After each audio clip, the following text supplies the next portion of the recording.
Pozdrav ekipa, moje ime je Dan, dobrodošli na novi video. Evo, The New Beginning, Assetto Corsa, novo prvenstvo, novi početak, još jedna najava. Mislim da je vrijedno malo više pažnje, pa eto, ako vas zanima, ostanite sa mnom.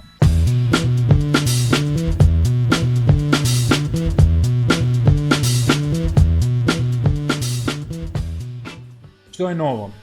Pa evo, prvo što bi istaknuo je server. Dakle, imamo jedan, ajmo reći, potpuno autonoman i pametan server, u navodnicima pametan, i dalje treba naša pamet, ali u svakom slučaju nešto što značajno olakšava i uljepšava samo prvenstvo i praćenje prvenstva i vama pregledavanje bodova i za suce, penalizacija i samo bodovanje koje je automatizirano, pa i sam championship koji je automatiziran. Jedino što trebate naravno je ispuniti prijavnicu i sa tom prijavnicom preko ovoga servera imate pristup svim utrkama. Kako to izgleda, pogledamo zajedno. Ok, da vidimo kako taj naš server, pametni server izgleda. Znači, registraciju, jedinu mogućnost da pristupite prvenstvu i vozite ovoga utrke je da na jedan od ova dva gumbića kliknete. Jedan je znači Register Now, da nije direktno preko Steama.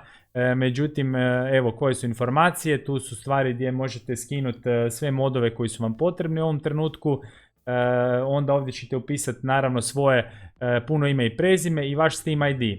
Preko toga će naš server povezati da ova prijava i ovaj auto koji ćete odabrati, znači skin koji vam se sviđa, ćete koristiti tijekom cijelog prvenstva i to je ono što ćete samo vi moći vidjeti. Sve ostali podaci unutar servera i svi vaši rezultati će se automatizmom voditi, bodovat kako će prvenstvo ići. Dakle, evo, ovo je otvoreno prvenstvo, za sad nema još nikakvih rezultata.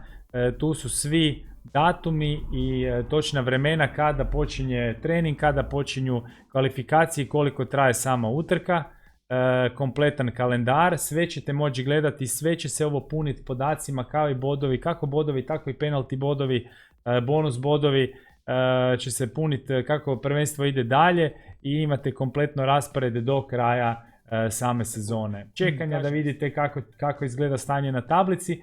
Naravno, kao što sam već spomenuo ili što ću spomenuti, da će suci odraditi svoj posao nakon same utrke i u narednih dan, 2, 3 dodijeliti eventualne penalty bodove onima koji su prekršili dobre smjernice dobrog ponašanja na stazi i samim time će se i ta tablica editirati i bodovno stanje eventualno promijeniti ukoliko je potrebno. Race Maniju, jednu utrku koju smo odvozili gdje smo koristili ovaj server i gdje u principu sve isto tako bilo automatizirano, imali smo i reverse grid i utrku za utrkom, funkcioniralo je besprekorno i bodovno stanje smo vidjeli odmah na kraju utrke, tako da evo, ako vas zanima kako to izgleda, pogledajte na Dan Sim Racing YouTube kanalu, Sprint Race Mania, vidjet ćete više detalja. Evo podsjetnik kako je to izgledalo prije nekoliko mjeseci. Znači, moji komentari, više highlightsa, bez live timinga, bez mogućnosti da pratimo osim ono što sam ja mogao popratiti u datom momentu. Ovaj puta idemo korak napred, imat ćemo live broadcast svake utrke, ja ću se pobrinuti u svom stilu i nekom interaktivnom komentaru zajedno sa vama popratiti svaku utrku, što vjerujem da će biti zanimljivo i da će biti ljepše i bolje zapratiti i za vozače kasnije nakon utrke i za sve vas koji želite uživo pogledati, popratiti i bodriti svoje heroje.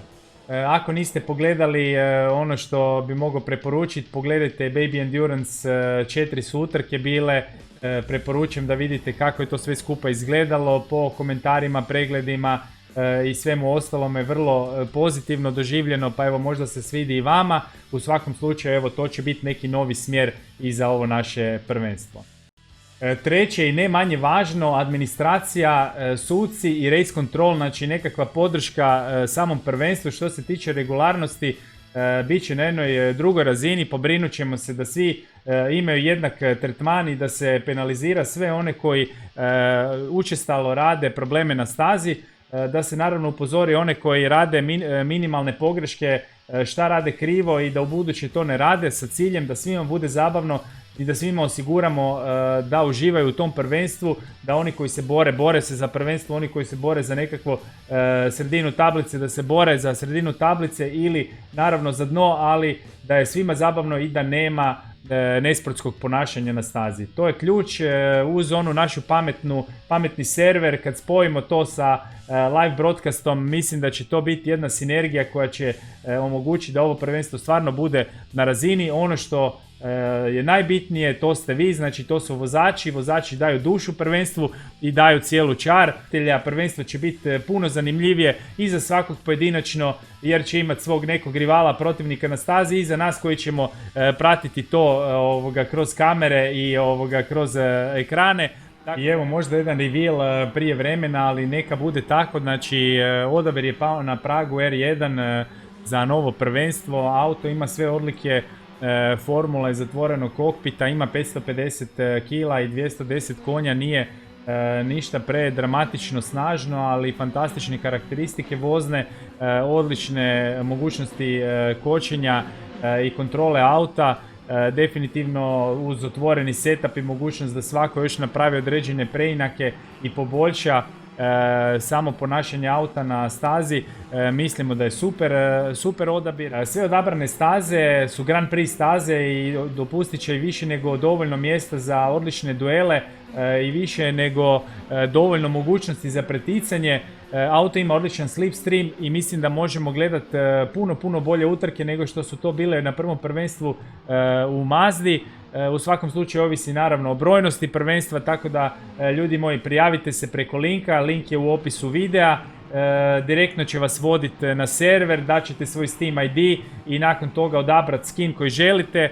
Ono što je isto pozitivna stvar za Pragu, da će svako od vas ko se natječe ima drugačiji skin i da ćemo vas moći na live prijednosima vrlo brzo zapamtiti i samim time lakše pratiti i lakše bodriti. Ljudi, hvala što ste gledali, stisnite like, pretplatite se na kanal i veselimo se zajedno novom prvenstvu koje nam predstoji. Pozdrav!